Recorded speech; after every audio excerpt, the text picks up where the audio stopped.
I can tell you've rehearsed this. Oh, I've rehearsed, mate. Every show I do's rehearsed to the hilt. You know, I've got sub notes. I've got everything rocking on it. And but well, at the end of the day, none of it. People. It just goes without saying. None of them are planned. Well, they're planned, but none of them are scripted. Yeah. I know you can tell people, but there's a reason for that, because otherwise we get bogged down with the questions, and I don't want to do that. I want it to be like two guys having a beer or a coffee or whatever, and having a bit of a natter, which is fucking brilliant. So, well, this first bit we're talking about Coastal Fire Department. How did that all come about? What's the story behind that? So I wasn't playing any music. Hadn't played music for a long time, and a couple of friends sort of started to hustle me into sort of playing music again. And they introduced me to Bob, who you met a few weeks ago. Yeah. And we both had the same likes in music, same sort of fun, like having a little bit of booze, etc. And we just thought we might as well do something. So that's how it all sort of started. That was in 2013. As we get just through like-minded music. Yeah, brilliant, absolutely brilliant. 2013 you started then? Yeah. We've been through a couple of incarnations and quiet periods, but it's got going again in 2018, 2019. Yeah, and I think for a bit of background for people, if they're just new to us, to me and to you, we've obviously been rocking with you for quite some time. We do a show called Dougie's Atomic Dustbin on a Wednesday evening, which we showcase emerging bands, and then over the years we've become friends that had never met, and then we invited you to do Dougie Fest in 2024, which was absolutely brilliant. And you did a gig a few weeks ago, or set a gig up, and we came over for that. And it's absolutely brilliant, mate. I absolutely loved it. I had absolute ball. So that's a bit of background for people. So Bob was one of the original. So it's me and Bob were the original guys. We had different bass player and different drummer. And the drummer sort of became. The thing is, as you'll probably know, all decent drummers end up being in 3 or 4 bands. So, especially in Guernsey. Yeah. And I don't know. I don't know how many really top class drummers there are in Guernsey. There might be 5 or 10 tops. But they'll all be in 3 or 4 bands. There's only one drummer in Guernsey, and that's our Oz. Yeah. So that drummer sort of drifted away, and I brought in a new bass player because the old drummer wasn't really getting on with the old bass player. And then we all went sort of quiet because we lost a drummer again, and I just don't think anything is worth doing unless you're going to do it with the right people at the right time. And so we were never going to get going until we found a decent drummer to sort of step in. So it just put it on the back burner.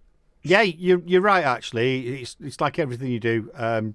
Got to keep if you're going half-hearted or with not the right things, it doesn't work, because you won't believe in it, and people that are coming to watch you won't believe in it, and you won't be happy with it. So it's a bit pointless. How did you come across Ozzy then? Did you just stumble across him in the Vale? Well, do you know what I mean? Yeah. So sort of. I knew Ozzy, so Coastal Fire Department had supported one of his bands a couple of times called The Risk, massive Guernsey band.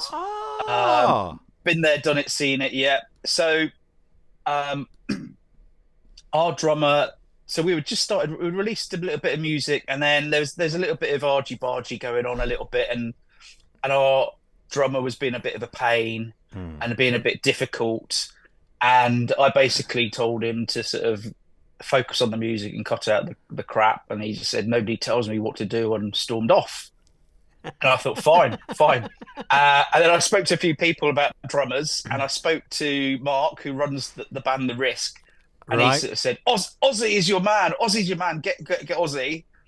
I messaged Ozzy, and I think within, and this is, at that stage, I'm thinking Ozzy is a god, because I've seen him in The Risk, one of my favourite local bands. Yeah. And so I messaged him cold, and he just came back straight away, said, yeah, I'm up for it. And he came to rehearsal with me, Bob, and Saeed, and he just fitted in just straight away, and we just knew straight away, first rehearsal, and that was that really. It just gelled. I love all the members of the band, by the way, but I've got a real soft spot for Oz. I just think he's one of those humans that you'll meet that are just amazing. He's a barrel of laughs. Some of the things that he says that he's not meaning to be comedic, but it's just so funny that he says things. I think he's got a heart of gold, and I think he's such a talented drummer. He's absolutely amazing, and you've done well to get him on board. Absolutely. I thought he'd say no because he still is in a few bands, and he is such a great drummer. I thought he'd say no, but for him to come back within half an hour, I was absolutely blown away, and I've been tight ever since. So he joined 3.5 years ago. Wow, brilliant! Absolutely, because Bob's in about 3 bands, Ozzy's in a couple of bands, isn't he? So yeah, it's absolutely crazy. And you do. So he was in a covers band, but that didn't last long. And because it bored the shit out of him, and I haven't got time to be in anything else. Yeah, there's a time and a place for covers. I think you know, I mean, every band, even if you can throw the odd cover in and get away with it, but I think if you're a covers band, you're sort of, I don't know, there's some guys that do it well. There's a band called. There's some bands that I know that do covers, and fair enough, but they're not. I don't know. It's just they're not doing their own thing, are they? You know, they're copying. Yeah, it's not challenging really to do covers all the time. You'll get paid well. Yeah, because I think if you get on the circuit, like I was trying to think on the cruise ships because you've got to think. But the good thing about covers is people know them, so you can put it in any. That's why when you go to, I hate going to. Well, I don't mind going to weddings, but I hate the DJs at the weddings because they play the same stuff over and over, don't they? Very often, you know, if you go to some, because they've got to, in some respects, they're forced to, because they've got to play to people that are in the room from probably 10, 11 through to 85, haven't they? You know what I mean? So, but they pull them out, don't they? The old, you know, third thing your left hand and all that sort of shit, and you think, well, that's about divorce and then breakup. So yeah, great to play at a wedding. Yeah, I've got a theory. I think 85 to 90% of people just like middle of the road type music, and they'll have a couple of favourites and whatever, and a lot of it will be chart music. Yeah, and really, when you're playing original music, you're really preaching to the 10 or 15% that love interesting music and love finding new music and all that sort of stuff. You're right. I mean, it's a bit like the gig that was over at the tavern. Yeah. There's bands there that I was never aware of before, never heard the music before. Some of it is not my go-to music. You know, same. The heavy metal is not my stuff. But you know what? I watched those bands and I watched that, and I thought, hats off to them, because what they're producing is the bollocks, and I like it. Do you know what I mean? I mean, in their genres, they were tight as brilliant. I couldn't play some of that stuff, but they were awesome. And they, for their genre, they're excelling, no doubt about it. And you've got to, well, for me as a musician, and you as probably a music lover as well, you do admire some quality groups, even if you don't quite like the genre, but actually you can appreciate the musicianship, the professionalism, the sound, and all that sort of stuff. Well, I came away from that weekend and slapped some of their stuff on in the car going to work. You? Yeah. Shit, and it's heavy. Yeah. Whoa, rah. Yeah, I was like, I like this. I love this. Yeah. Well, I got a bollocking in the next morning because I think when you've had a drink, stuff don't come out right. And I think basically what I was saying to the lead singer was, it's not my genre, that, but what you're doing, I really, do you know what I mean? But so I'm like, you basically said you thought you don't like that, you think it's shit. I didn't say that. I was really bothered about it. That's why I messaged you when I didn't want to offend him. And then there was one bit where because obviously unless you know the words, you can misunderstand something about burgers or something. I think it was Ozzy that said it, and me being a knob said it to him when he come off stage. No, I did. Well, that's Oz winding you up. There wasn't a song about burgers. No, I know, but it was singing. He said, "Is he singing about burgers?" So anyway, I didn't mean to offend him because I watched them all playing the practice, the rehearsals in the afternoon, and they're outstanding. They're outstanding. Every band that was on was outstanding, but I just watched them just like say as a music lover, watch the way I really focused on drummers. I don't know why, because I can't drum, but I watched their drummer and I thought, he's making this look dead easy. He's making this look Yeah. dead easy, but what he's doing is not easy. He just made it He like, was working. yeah, He was working very hard. He was doing lots of complicated I drum know. patterns. And you're right, he did make it look. He made it look piss easy. It made it look like you could just pick up two drumsticks and off you go. That's what I do every week on my show. Exactly. Oh, brilliant, mate! See, it was wonderful. I know we're talking about the band, but where you are in Guernsey and what you the place is outstanding. It's stunning. People are lovely. I really felt at home there, and it's a great place to be. And yeah, no wonder you like being there. Yeah, so it is. We are quite chilled. We are quite relaxed, very friendly, and it's just a good vibe. So you 2017. What did you say? 13. You said you got set. No, Yeah. you started back in 2013, or you separated in 2000. Yeah. So we started in 2013. We had some gigs in 2014. Funnily enough, Bob left us before the first gig because he was in another band and he felt he was in between. So he said, "I can't. I've got to commit to one." Right. So he left us before the first gig, but he came back a few years later. Yeah. But yeah, it's really been going since probably 2018. Really, it's been full tilt. Yeah, well, it can't be much longer after that, though. We started interacting. No, so I think what happened was because we used Emma Scott as our plugger, and I'm pretty sure that she sent our music to you guys, Doggy Stone, and you played us once or twice, and then we started doing some of our own plugging. Just started sending music in, and then next thing you know, you're sort of busy on social media. We like being busy on social media, and it just sort of clicked, really. Yeah, and then obviously we started Dougie's Atomic Dustbin. That's got to be 2.5 years, Janice, and then it's good. It's really good. I do like, you know, I only really play stuff that we like, but I do really got a soft spot for what you do. If you'd have said to me, same again, a few years ago, oh, grunge, I'd have gone, no, I don't like grunge. Yeah. Because I didn't really understand it, you see. Yeah. And being a massive... I mean, we are... Go on. Yeah, I mean, we're not on the harder side of grunge, although to the layman in the street, we are a bit noisy and screamy. But we're sort of around the middle-ish, I'd say, of grunge. Sometimes we peek into the heavy bit. Yeah, I love it. Because I used to be a massive punk rock fan. So then when you sit and listen to it and you get into it, you go, oh, well, actually, it's a sidestep from, you know, it's an offshoot from old punk rock. And so I thought, yeah, it is. Right, I'm back in the room now. I like this. It is. And I think back in the day, you had either grunge bands that were sort of influenced by metal, and you can hear some of them, and they do a lot of their words come out. Oh, yeah, and there's a few little solos. Yeah. Or like Nirvana is more on the punkier side where there's not really solos, and so that's the side I prefer, the punkier side. Yeah. I'm not into the big solos and the wailing vocals, although some of those bands are awesome.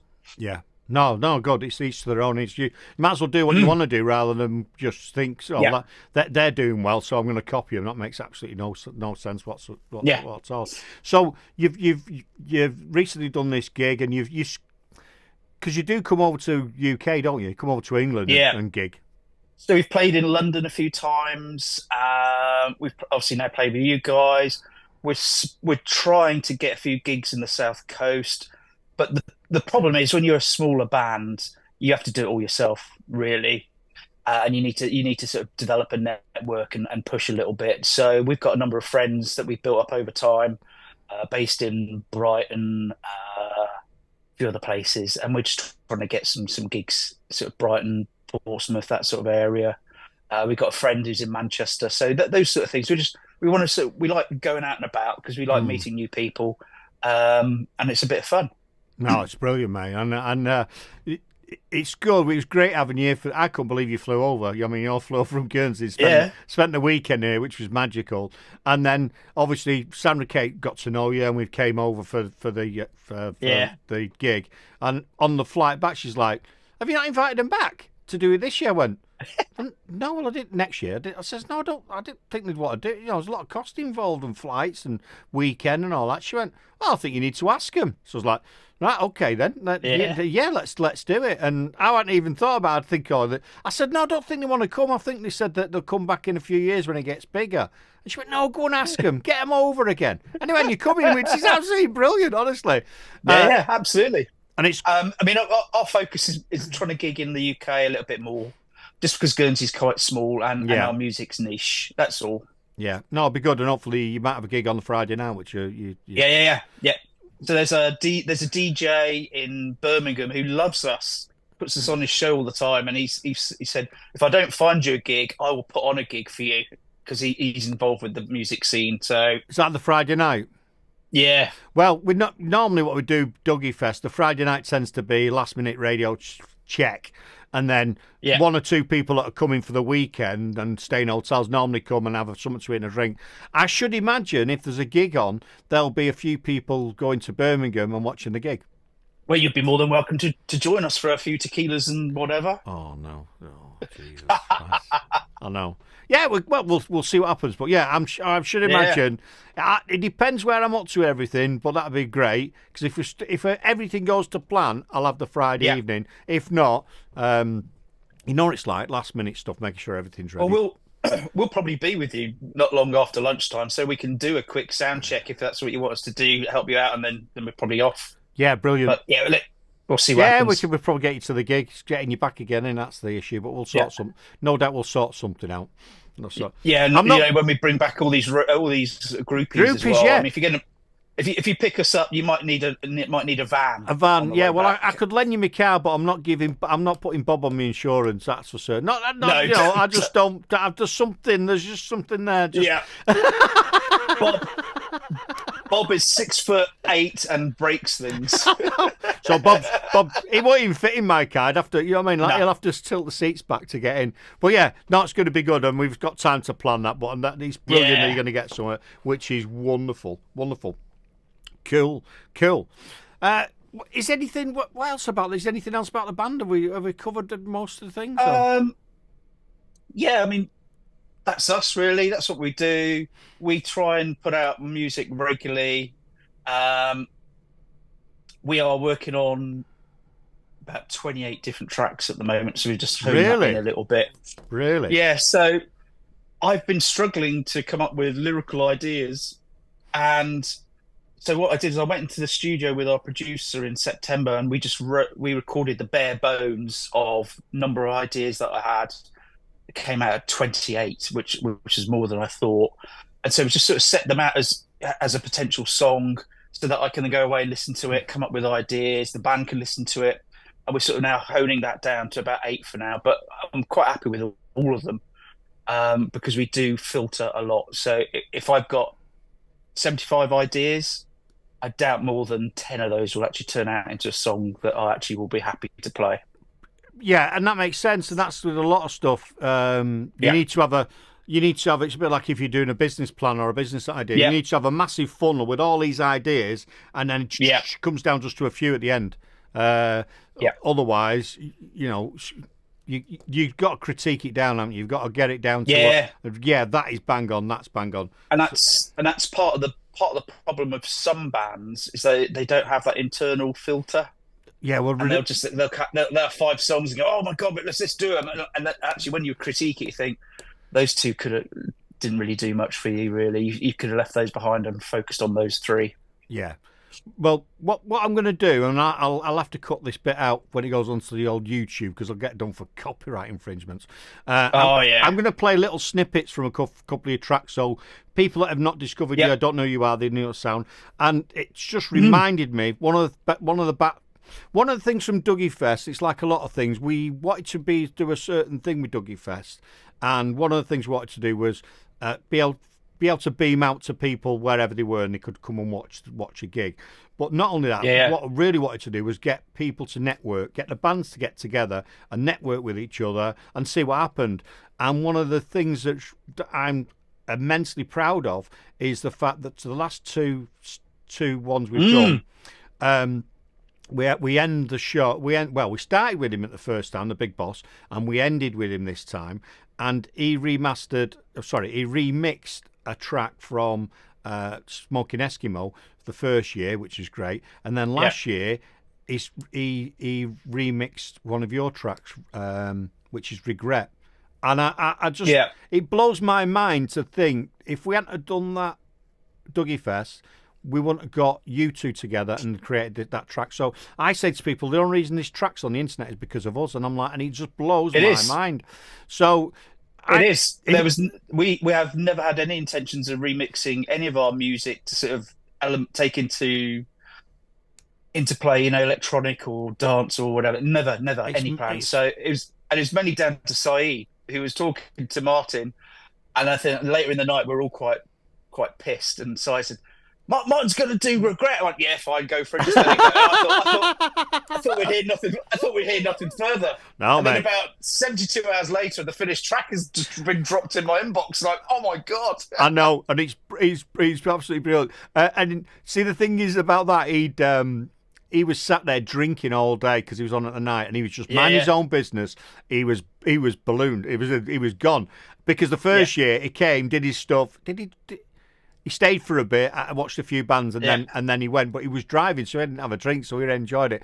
So I'm just going to play a couple of little snippets for people, and if you watch it on YouTube, I'll put the link in. Just go and find the band, Coastal Fire Department. Absolutely brilliant. So I'll tell you what we'll do. We're just going to play a little snippet of the Regret, the original. So you did this with AI, didn't you? One of the first grunge tracks with AI. Yeah, so sort of AI. What we did was I wanted to have a song where there was talking in the verse.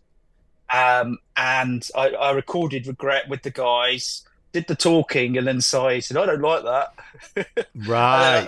Right, okay. We'll have to come up with something else. And then it was our producer said, "Oh, I've got an idea." And he had all these different voices in some sort of software, and you could put it through, and it'd be an American mic or whatever it was. And he just put it through that, and like that sounds interesting. And then you could actually get it to start repeating and making mistakes and things. So it was sort of like AI, and he sort of programmed it all to do that, and it came out all right. Right, so this is the original People. I'm going to play a bit of it. So that's the original People. It gets... I know what the story is. He missed out on a definite night of passion. Yeah. And that's his regret. And he goes to that. So you've got that. Then you've got the big boss who does EDM, met the guys and produced this. It's Regret, Vincent v. the Big Boss. But I think he's took the essence of the track. I think if you'd have added too much of the band in, it would have spoiled it. You don't need it. It sort of complements your track, and it's not one that you're, I think it's brilliant. So that's had 3,500 streams, which isn't reasonable. Yeah, it's done all right. It's reasonable, isn't it? Martin did say when we were talking to him, said, look, there won't be much of you guys left, because I'd take out a couple of bits and then I'd go on my own way. And we're like, yeah, do whatever you want. Don't care, just do it. So, I love it. And right. when that came out, that was one of those tracks that I just kept playing over and over in the car. Just like, I thought, this is great. So we've got... So what we've got Cranked, Gentleman, Stranger Town, Close to You, Gouge Away, What Do I, Gun, and Loner. What's your preference on there? What's your sort of track? So where we're heading at the moment musically is just a little bit harder, a little bit looser. So it'd be we'll be doing more stuff like Crank or I Don't Want to Hold Your Hand. Good. Or Gentlemen. So that's where we're heading. Good. We're going to be a little bit noisier. We'll probably push a few people away because some of the tracks are going to be a little bit more rougher, but there will still be some polished ones in there. You have got that singing in it. That you know what I mean. It's not shouty all the way through. No, you know what I mean. So some of our new stuff isn't going to be shouted all the way through. It's just going to be probably a little bit more angrier and looser in places. Good. A little bit like early Nirvana is probably the best way to do it. Before they got all polished up by Butch Vig. Yeah, there'd be something like that, really. Good, mate. No, it's excellent. So, people, go and check out Coastal Fire Department, and go and support the band. They're over in Guernsey. we're rocking with them. I think they're absolutely superb, and hopefully you'll like them as well. And they've got a new body of work coming out soon, which will be absolutely superb.